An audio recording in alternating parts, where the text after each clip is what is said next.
Hi, everybody. My name is Caden. I'm Jaden. I'm Eli. And I'm Jason. And we're the Yahoo to our YouTube channel. And we thank you very much for hanging out with us. Today is a preparation day. Drum roll. Tomorrow's a Shabbat. All right, man. You guys are the best drummers out anywhere in this jungle. I'm telling you right now. All right. How's everybody out there? Good. How is everybody out there? Hope you guys are well. Thank you guys to our family out there, to everybody who's watching this, everybody who's part of the Yahoo and the Torah family, everybody who's part of Yah's family. And for anybody who doesn't know, Eli, who are we? What do we believe in? Who is our Messiah? And why is he salvation?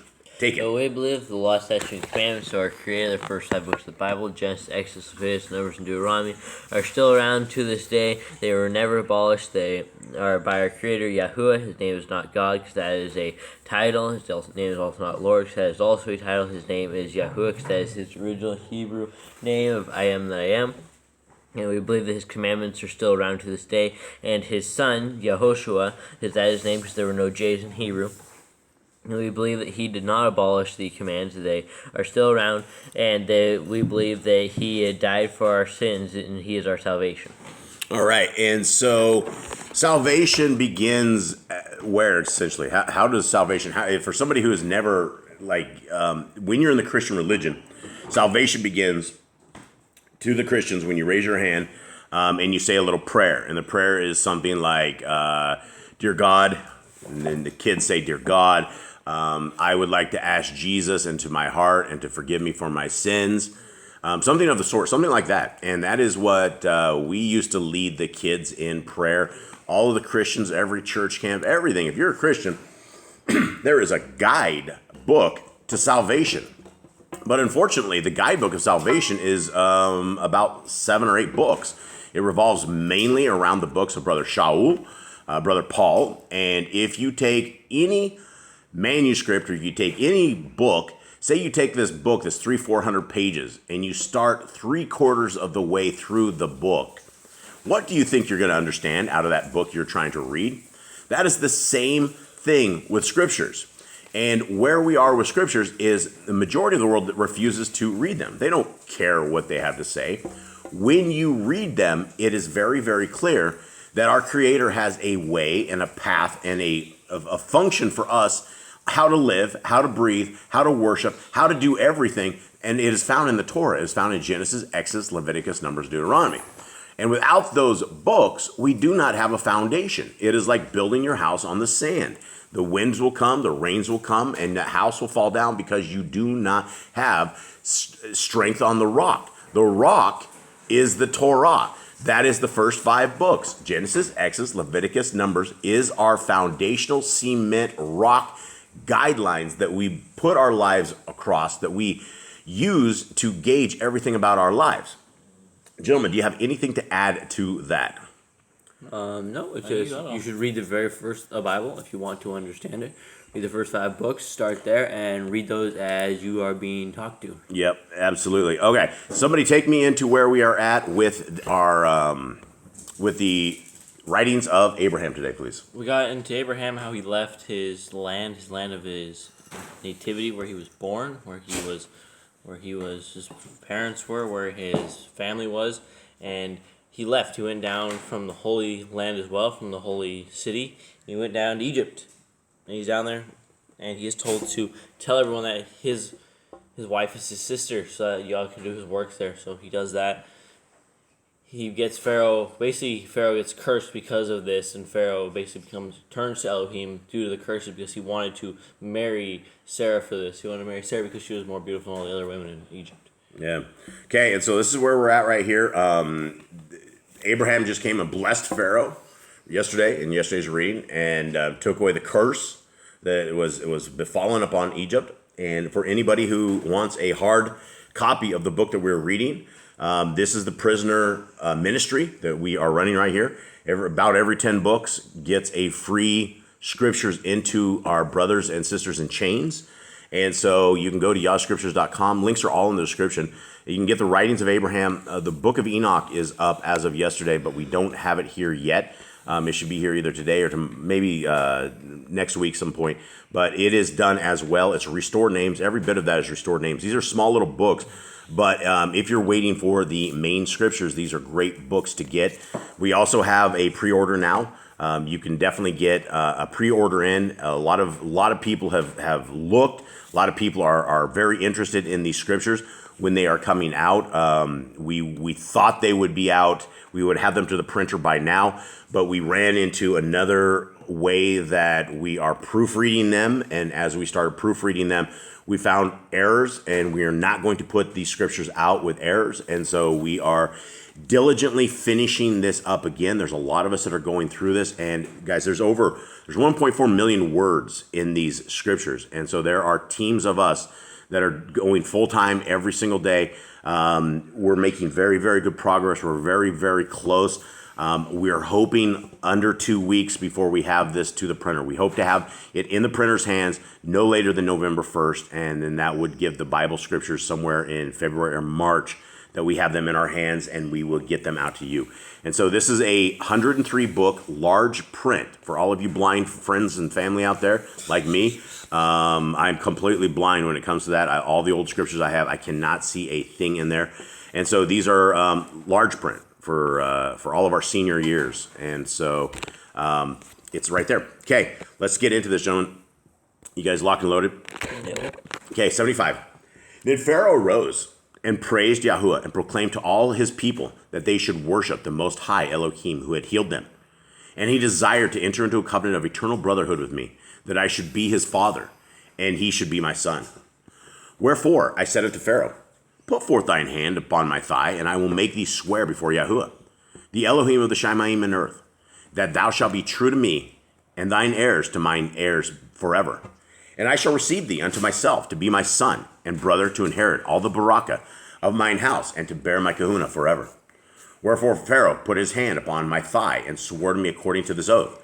And when he had sworn, Lot sealed him mine, that he should be my son in time and eternity. And Pharaoh rejoiced therein. Now we've talked about this covenant before. We've talked about these kind of oaths and the hand under the hip. Some people think the hand under the hip is to the middle of the frame, and some people think the hand under the hip is to the right side where a sword would be sheathed. And so there's basically two different people that have two different ways of this is how the oaths were. We don't know exactly what it was. More than likely, the hand was on the outside of the hip where the sheath of the sword would have gone. And so that is one of these oaths. And we've heard these oaths before. It's not the first time. Scriptures talks about this a lot. Okay, 76. Another quick note is that in the regular scriptures, it never tells that Pharaoh makes everyone worship Elohim. Yeah. So that may have been why they weren't cursed before the times of Moses. They didn't have this issue because they were following Yahuwah. Yeah. There's absolutely a lot of different stuff we get out of the Apocrypha, and I would like to reiterate our wise old owl, Brother Glenn, when he talks about the scriptures are the meat and potatoes, right? When you have the 66 book meat and potatoes, that is the tried and trusted and true book. And then you have these things called the Apocrypha, which have been hidden. They've been pulled away from us. We can't see them. A lot of them are only coming to fruition now. And it's not quite the meat and potatoes, but it's more like the peas and the gravy and the dessert and all the extra stuff in between that. And we get a tremendous amount. Like Jade just said, we never heard that Egypt was part of Yah's mission, right? And this was clearly part of Yah's mission, was to get Abram over to Egypt to help this group of people. And so for a while, it looks as if they were all following Yah as well. Okay, 76. And the sovereign clothed me in his own robes and seated me upon his throne, placing his crown upon my head and his scepter in my hand. And I did teach him and his people in all the mysteries of reverence from first to last. For Pharaoh did introduce me into the Heikel, which had been built by the fathers, commenced by Father Sheth, and completed by Father Shem, after the great flood. And therein I did officiate all the rights and ordinances of the house of Yahuwah. And Pharaoh made all matters right with Sarah, and he brought her with an outpouring of his spirit, and she was Baruch in his presence. And he gave unto her Hagar, his own daughter, also to be her companion, and to Hagar he gave many gifts. And I was 7 years in the land of Mitzrayim, teaching the Besorah and administering unto Pharaoh and his household and all the Mitzrites, the Barakath, rites and ordinances of Besorah with the power thereof. All right, so let's talk about Hagar real quick. So it does mention, I think it's in Jasher. That No, it does. It's in the Targums. The Targums? No, it's in Jasher too. I think it's in Jasher as well, where it mentions that Hagar is gifted from Pharaoh. That is like his daughter. Yeah, I can't remember that. I remember that it was gifts from Pharaoh, but I don't remember it being his daughter anywhere but in the Targums. Yeah, and so that's one thing that we did learn in the Targums of Genesis is that Hagar was Pharaoh's daughter. And do you guys remember the account of that at all from the book? Why he gave a person like Abram, or actually it would be Sarai. Why did he give his own daughter into people that were not of his own exact people, right? Because the Egyptians are not, the Mitzrites are not, they're different. They have different rites and death ceremonies, and everything about them is completely different. So anyone remember that? I don't remember what it is. Maybe for her to be blessed. Okay, well, essentially that's what it was. It's because he says there's more righteousness inside of Abraham, and he'd rather have his daughter be raised up in this kind of a world. And so he didn't know that the daughter would become Abraham's wife years later. Okay, 6. And I was 7 years in the land of Mitzrayim. I think I already read that one. 7. And I established among them the order of the fathers and the kahuna thereof, until the name of Yahuwah was glorified throughout the land of Mitzrayim. And I taught the people the nature of the Shemaim and of the earth, and the plan of deliverance, and the barakath of Yahuwah unto those who serve him in purity of heart, and to believe on the ben of Elohim, who should come to make an atonement for their sins. And so great was the power of Elohim among us that in time all the Mitzrites had turned from their idolatry to worship of the true Elohim, and I and my people had cause to rejoice in the fruits of labor.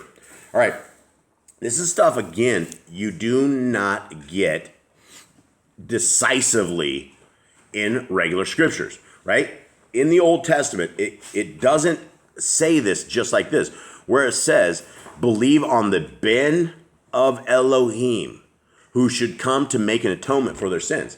So all of our forefathers, foremothers, all of the people back in the day, they knew we had a deliverer that was on his way. They knew that at some point the son, the ben of Yahuwah, was en route to where they were, right? This was no mystery to folks, which is why the Trinity is insane when you look at it, because the Trinity is the most unbiblical thing ever, but you will have people that will fall on their sword that says the Creator and his Son are the same entity, and that Hasatan killed our Creator for 3 days, stuck him in a tomb, and where was our Creator for 3 days when Hasatan killed him, right? And none of that makes any sense.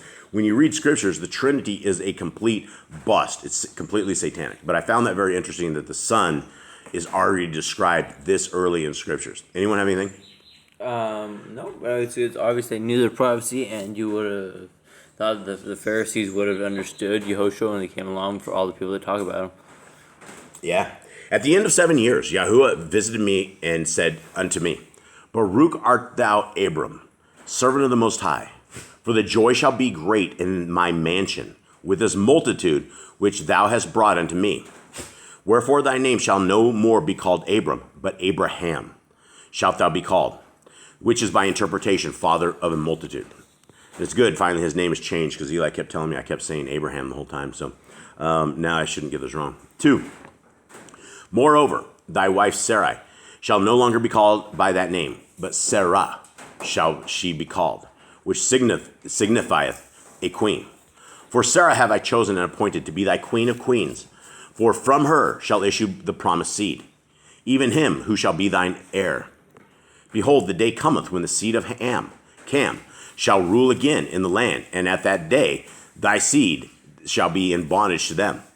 But I will raise up a prince from among the Mitzrites, who shall lead them out of bondage, and shall inherit the land of Canaan, even that land which I have promised unto thee, and to thy seed after thee for an everlasting inheritance.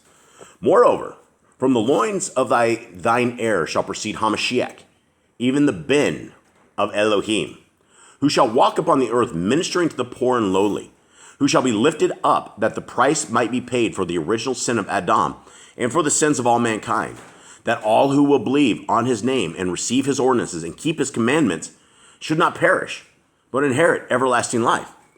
All right, did this just tell us the Creator is the Son and the Creator sending himself down? No, it sounds like to reveal. He obviously says he is son of the Creator, the son of Elohim, to pay for the sins of Adam and all mankind. Yeah, definitely the Son. All right, 6. Moreover, in the last days I will raise up out of the loins of thine heir a choice seer, throughout whom the fullness of my Besorah shall be restored to the earth, and all things shall be restored as in the beginning. For upon him shall rest the kahuna of his fathers, and he shall commence the organization of that Kadesh order, which was in the beginning of the world, which shall be consummated before the Ben of Elohim shall walk again upon the earth. These promises are thine, my son. And I say unto thee, thou shalt be exalted, and dwell with me in the mansion of my father. Now take thy people, and return into the land of Canaan. For there I have a mission for thee, and there shall the promises come to pass in thy behalf. All right, I think we'll leave it at this. Again, we have a couple different references here to mansions, and we hear this in main scriptures that in my father's house are many mansions. If it were not so, I would not have said it. And essentially, Messiah says, I am going away, I will prepare a place for you.